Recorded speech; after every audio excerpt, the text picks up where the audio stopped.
Assalamualaikum warahmatullahi wabarakatuh. Perkenalkan, nama saya Mita Yanamiana dari program studi manajemen. Kali ini saya mau presentasikan soal dan jawaban UTS. Mata kuliah pengantar teknologi informasi.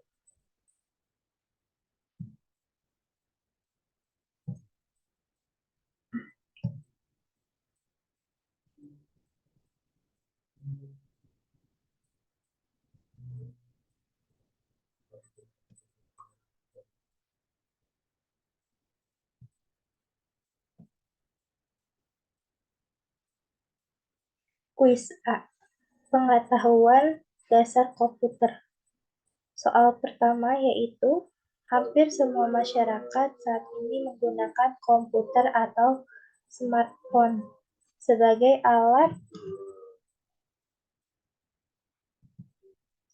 alat bantu dalam kehidupan sehari-hari. Sebutkan keuntungan dan kerugian menggunakan komputer. Soal kedua yaitu, tanpa adanya internet, maka kita akan kesulitan untuk mendapatkan data dan informasi. Apa yang dimaksud dengan internet? Soal ketiga, seiring dengan perkembangan teknologi yang kian pesat, maka perangkat teknologi informasi dan komunikasi juga mengalami perkembangan. Apa yang dimaksud dengan teknologi informasi? Soal yang keempat, semakin canggihnya perangkat teknologi informasi, maka semakin rentannya data pribadi dan privasi kita. Untuk itu dibutuhkan pengetahuan tentang literasi komputer atau komputer literasi. Apa yang dimaksud dengan literasi komputer? Jawabannya, kuis A nomor 1 jawabannya adalah keuntungan penggunaan komputer sangat besar dalam peran hidup sehari-hari. Contohnya, dari aspek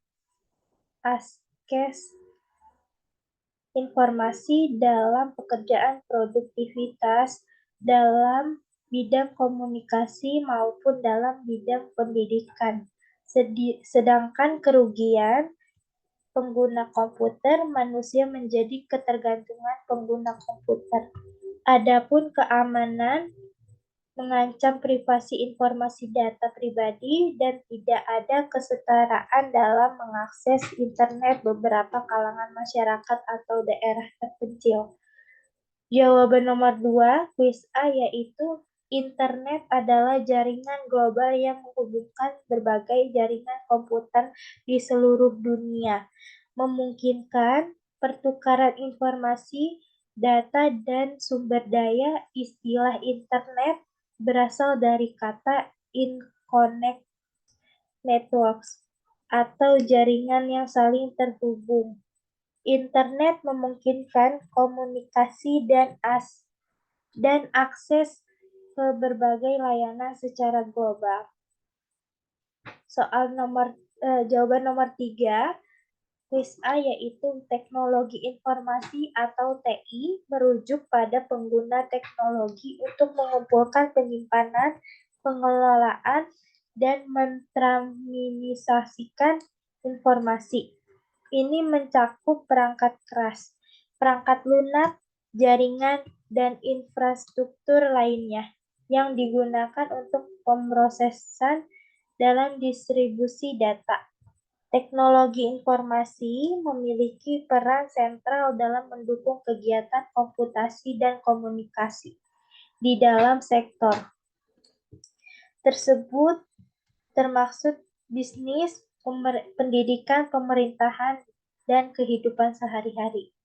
Jawaban kuis A nomor 4 yaitu literasi komputer, atau dalam bahasa Inggris dikenal sebagai komputer literasi, merujuk pada kemampuan seseorang untuk menggunakan dan memahami teknologi komputer. Ini melibatkan pemahaman tentang dasar-dasar komputer, perangkat keras, perangkat lunak, serta keterampilan dalam menggunakan aplikasi dan layanan digital. Literasi komputer tidak hanya tentang penggunaan perangkat keras dan perangkat lunak, tetapi juga mencakup pemahaman tentang konsep-konsep dasar seperti keamanan digital, privasi, dan etika di dunia digital. Soal kuis B, yaitu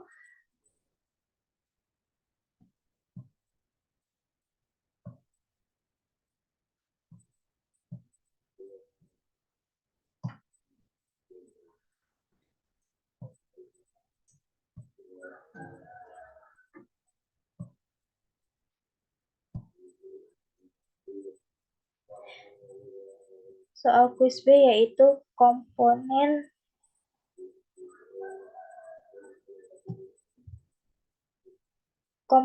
hardware.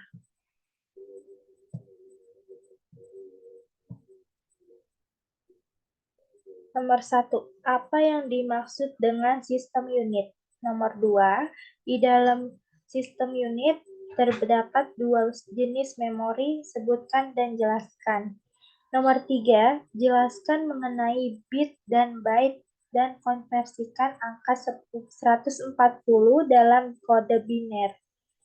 Nomor 4, jelaskan bagaimana proses bahasa manusia bisa dikenal dan dieksekusikan oleh komputer.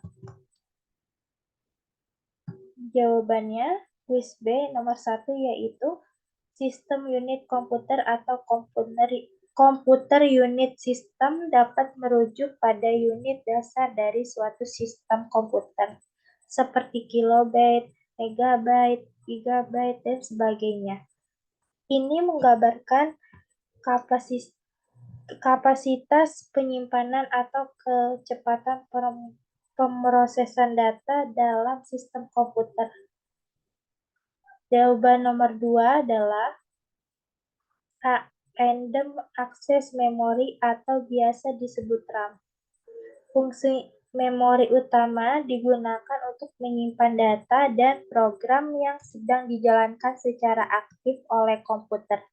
Ini termaksud instruksi-instruksi yang sedang dieksekusi oleh CPU dan data yang sedang digunakan oleh program. Yang B, memori sekunder atau secondary memory atau strong.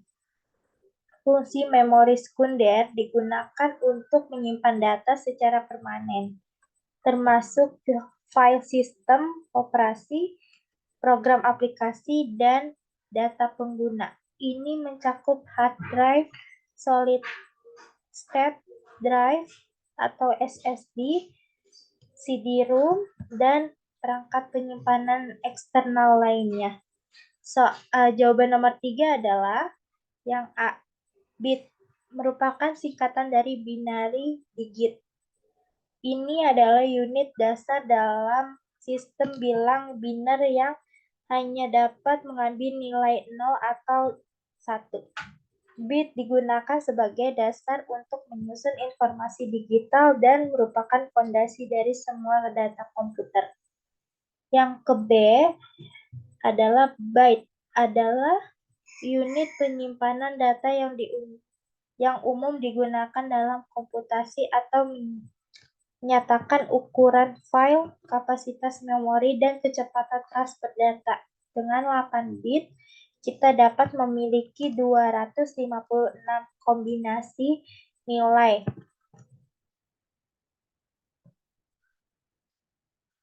Jawaban yang ke C adalah konversi 140 ke biner dapat diuraikan dengan cara mengidentifikasi kombinasi bit yang mewakili nilai tersebut. Contoh, 1, 0, 0, 01, 100. Dalam hal ini, 2/7 tambah 2/4 tambah 2/3 sama dengan 128 ditambah 16 ditambah 8 hasilnya 140. Jadi, representasi biner dari angka 140 adalah 1001100. Jawaban nomor 4, quiz B, yaitu proses bahasa manusia menjadi dapat dikenal dan dieksekusikan oleh komputer melibatkan beberapa tahapan. Dan ini merupakan bagian dari bidang yang disebut pemrosesan dan bahasa alami atau natural language processing atau NLP. Ada beberapa langkah-langkah umum dalam proses ini, yaitu tokenisasi, analisis sintaks, semantik, dan ekstraksi informasi.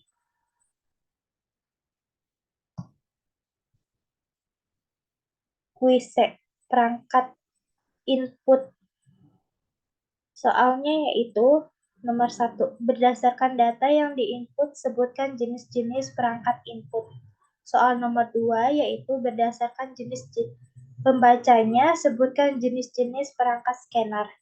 Soal nomor 3, sebutkan alat input yang biasa digunakan pada game center. Jawaban nomor 1 adalah perangkat input adalah perangkat keras yang digunakan untuk memasukkan data atau informasi ke dalam sistem komputer.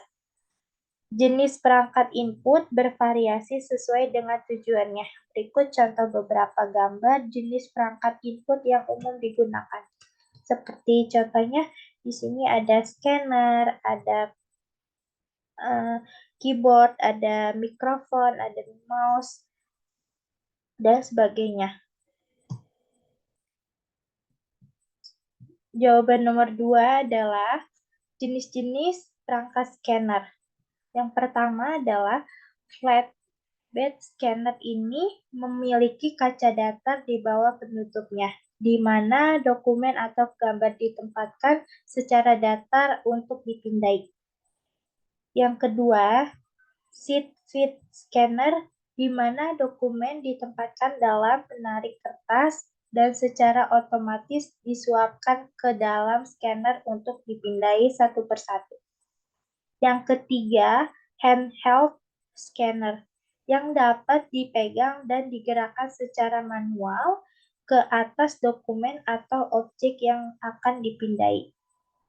Yang keempat, drum scanner, ini untuk dokumen yang ditempatkan di bawah silinder transparan yang berputar dan pemindai membaca gambar secara bertahap.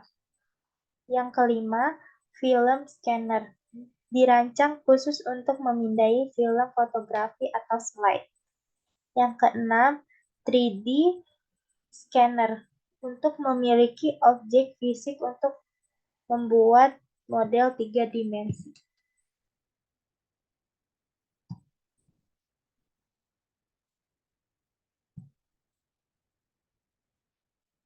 Kuis D, perangkat output. Soalnya nomor 1 adalah berdasarkan informasi yang dihasilkan sebutkan jenis-jenis perangkat output.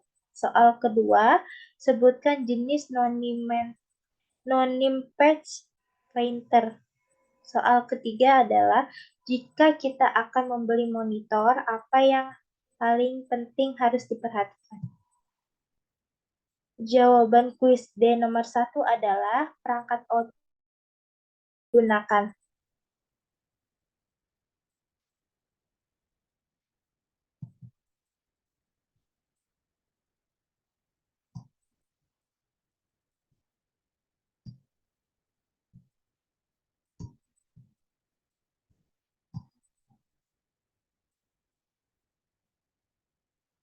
Contohnya yaitu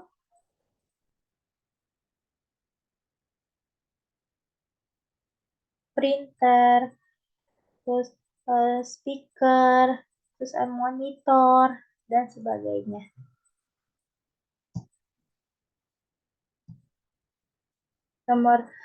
Jawaban nomor 2, non-impact printer adalah jenis printer yang tidak menggunakan metode penempatan langsung fisik dengan media cetak untuk menghasilkan cetakan. Setiap jenis printer non-impact memiliki kelebihan dan kekurangan masing-masing. serta aplikasi yang cocok tergantung pada kebutuhan pencetakan Anda. Beberapa jenis printer non-impact yaitu inkjet printer, laser printer, test printer, di-sublimation printer, dan thermal printer dan solid ink printer. Jawaban nomor 3, ketika membeli monitor ada beberapa faktor yang harus diperhatikan yang sesuai keinginan, kebutuhan, dan preferensi. Misalnya dari ukuran layar, resolusi, refresh rate, konektivitas, dan teknologi panelnya. Quiz E adalah software. Soal nomor 1, jelaskan dan berikan contoh dari 4 kategori aplikasi software. Soal nomor 2, apa yang dimaksud dengan open source software, freeware software, dan shareware software? Soal nomor 3, berikan 2 contoh nama software. A. Pengelola kata, B. Pengolah data, dan C. Pengolah gambar. Jawaban kuis E nomor 1 adalah aplikasi software dapat dikelompokkan ke dalam berbagai kategori berdasarkan fungsionalis penggunaannya. Berikut adalah 4 kategori umum aplikasi software. Yang pertama, perangkat lunak produktivitas ialah aplikasi yang dirancang untuk memenuhi tugas sehari-hari dan meningkatkan produktivitas. Contoh, nama aplikasi seperti Microsoft Office dan Google Workspace. Yang kedua, multimedia software atau perangkat lunak multimedia ialah aplikasi yang dirancang berfokus pada pengelola, pembuat, dan pengalaman multimedia seperti gambar, suara, video. Contoh nama aplikasinya adalah Adobe Creative dan VLC Media. Yang ketiga, perangkat lunak utilitas atau utility software ialah aplikasi yang dirancang untuk mengelola dan memelihara sistem komputer, memberikan fungsionalitas tambahan dan meningkatkan kinerja. Contoh aplikasinya antivirus software dan disk cleanup tools. Contoh yang keempat, entertainment software atau perangkat lunak hiburan. Ialah aplikasi yang dirancang untuk hiburan dan reaksi pengguna. Contoh, nama aplikasinya video games dan media players. Jawaban nomor 2 adalah istilah freeware. Kadang-kadang digunakan sebagai sinonim untuk gratis, tetapi asal-usul lebih terkait dengan hak cipta dan pengguna tanpa biaya. Sementara istilah open source adalah spesifik terkait dengan ketersediaan kode sumber. Shareware cenderung menunjukkan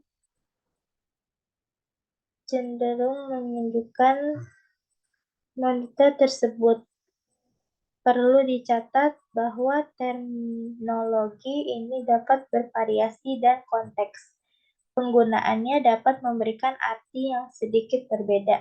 Definisi. Freeware adalah perangkat lunak yang dapat diunduh dan digunakan tanpa membayar biaya. Meskipun gratis, hak cipta dan lisensi penggunaannya tetap berlaku, dan penggunaannya biasanya tidak memiliki hak untuk memodifikasi atau mendistribusikan ulang tanpa izin pengembang.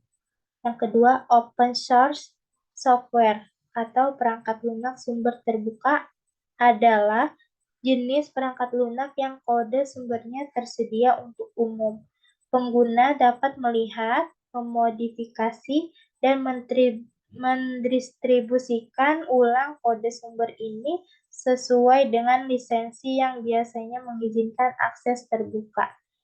Yang ketiga, shareware atau perangkat lunak yang biasanya dapat diunduh dan digunakan secara gratis untuk jangka waktu tertentu. Setelah masa percobaan berakhir, penggunaan diharapkan untuk membayar biaya lisensi agar dapat terus menggunakan atau mendapatkan fitur tambahan. Jawaban kuis nomor 3, contoh pengelolaan data, yaitu Microsoft Word, salah satu aplikasi pengelola kata yang paling populer yang termaksud dalam Microsoft Office. Microsoft Word digunakan untuk membuat, mengedit, dan memformat dokumen. Yang kedua, LibreOffice Write adalah bagian dari paket perangkat lunak sumber terbuka LibreOffice. Write menyediakan fungsionalitas pengolahan kata dengan berbagai fitur untuk membuat dan mengedit dokumen teks. Contoh pengolahan data. Yang pertama, Microsoft Excel, aplikasi pengolahan data dari paket Microsoft Office. Excel digunakan untuk membuat dan mengelola lembar kerja yang berisi data numerik, rumus, dan grafik. Ini banyak digunakan untuk analisis data dan perhitungan keuangan. Yang kedua, Google Sheets adalah aplikasi pengolah data berbasis web yang memungkinkan kolaborasi secara real-time. Pengguna dapat membuat dan mengedit lembar kerja secara online. Contoh pengolah gambar adalah yang pertama, Adobe Photoshop, salah satu perangkat lunak pengolah gambar terkemuka di Indonesia. Photoshop menyediakan berbagai alat untuk mengedit, memanipulasi, dan memperbaiki gambar dengan tingkat profesional. Yang contoh kedua, GIMP atau Gneo Image Manipulasi Program adalah perangkat lunak sumber terbuka yang menyediakan fungsionalitas pengolah gambar. GIMP memiliki berbagai fitur yang mirip dengan Adobe Photoshop dan dapat digunakan untuk kebutuhan pengedit gambar.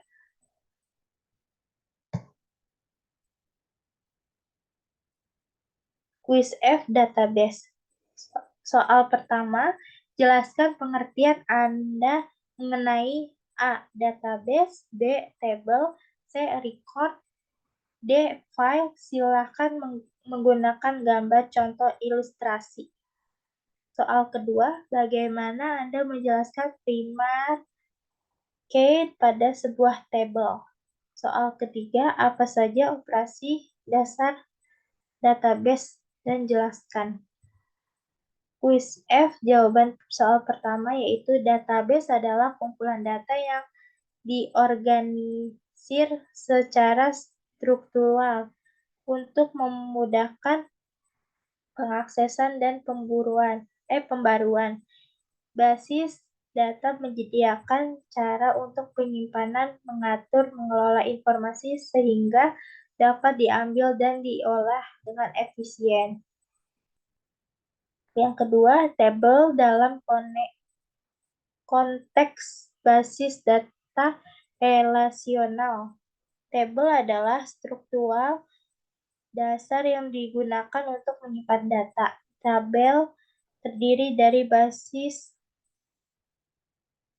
yaitu baris dan kolam, di mana setiap kolam memiliki atribut atau jenis data tertentu, dan setiap baris berisi satu rekaman atau data entitas.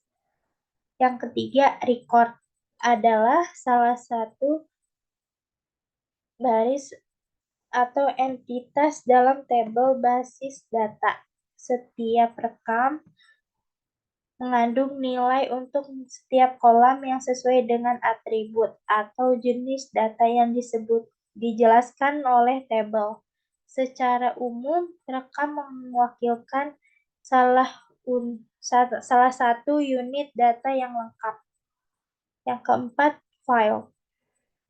adalah bagian dari salah satu kolom dalam tabel. Ini mewakilkan atribut atau jenis data tertentu dan menyimpan nilai khusus untuk setiap rekaman. Misalnya, jika tabel adalah daftar kontak, bidangnya bisa mencakup nama, alamat, nomor telepon, dan lain-lain. Dari penjelasan di atas, kita coba ilustrasikan, misalkan Anda memiliki basis data untuk menyimpan informasi pelanggan suatu perusahaan. Tabel adalah tabel utama memungkinkan disebut customer dan memiliki kolom seperti customer ID, first name, last name, and email. Record setiap baris dalam tabel adalah satu rekaman atau entitas, misalnya satu pelanggan dengan semua informasinya. Yang ketiga, file. Setiap kolom dalam tabel seperti first name and email adalah bidang yang menyimpan nilai khusus untuk setiap pelanggan. 2. Cara menjelaskan konsep primar key pada suatu tabel dengan menggunakan contoh konkretnya dan karakteristik utama.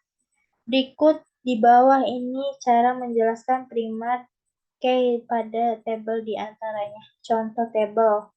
Ambil contoh sebuah tabel, misalnya tabel employees atau kolom primar key. Pilih salah satu lebih kolom yang akan menjadi primar key. Misalnya employee ID bisa menjadi primar key.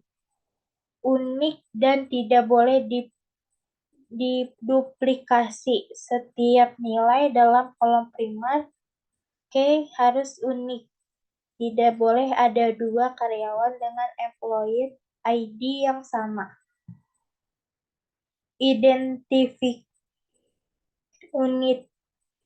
Gambarkan bahwa primar key berfungsi sebagai identifikasi unik untuk setiap rekaman dalam tabel. Tidak boleh kosong atau not null. Tekankan bahwa kolom primar key tidak boleh memiliki nilai nol. Setiap karyawan harus memiliki nilai employee ID yang valid. Yang selanjutnya, stabilitas dan jarang berubah. Diskusikan bahwa nilai primar key sebaiknya bersifat stabil.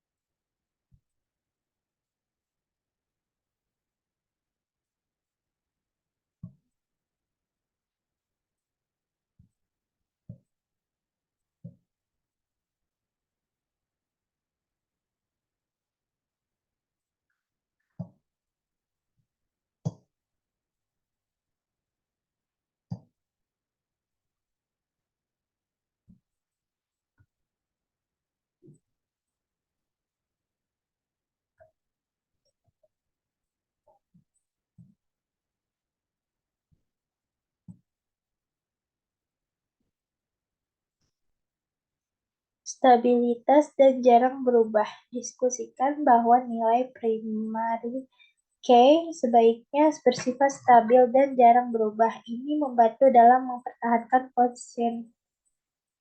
konsistensi dan stabilitas dalam data. Keuntungan dalam query. Bahas bagaimana primar key dapat mempercepat proses pencarian dan query terhadap data. Misalnya mencari data karyawan dengan employee ID tertentu menjadi lebih efisien. 3. Jawaban ketiga adalah operasi dasar dalam database merujuk pada sejumlah operasi dasar yang dapat dilakukan secara data dalam berbasis data. Berikut adalah beberapa operasi dasar yang umumnya. Yang pertama, insert, menambah data baru ke dalam tabel. Yang kedua, select, mengambil data atau melakukan query untuk menampilkan informasi tertentu dari tabel. Yang ketiga, update, mengubah atau memperbarui data yang sudah ada dalam tabel. Yang keempat, delete, menghapus data dari tabel.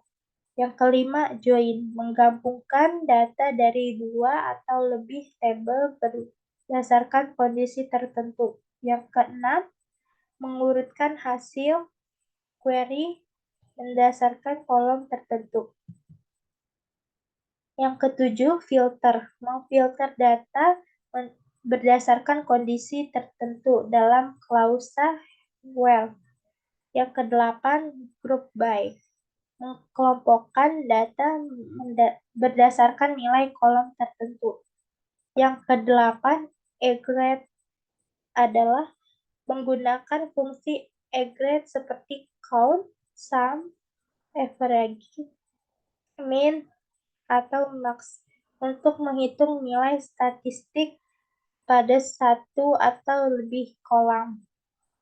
Yang kesembilan, transaksi, sekelompok operasi yang dieksekusikan sebagai satu unit yang entah semuanya berhasil atau tidak sama sekali.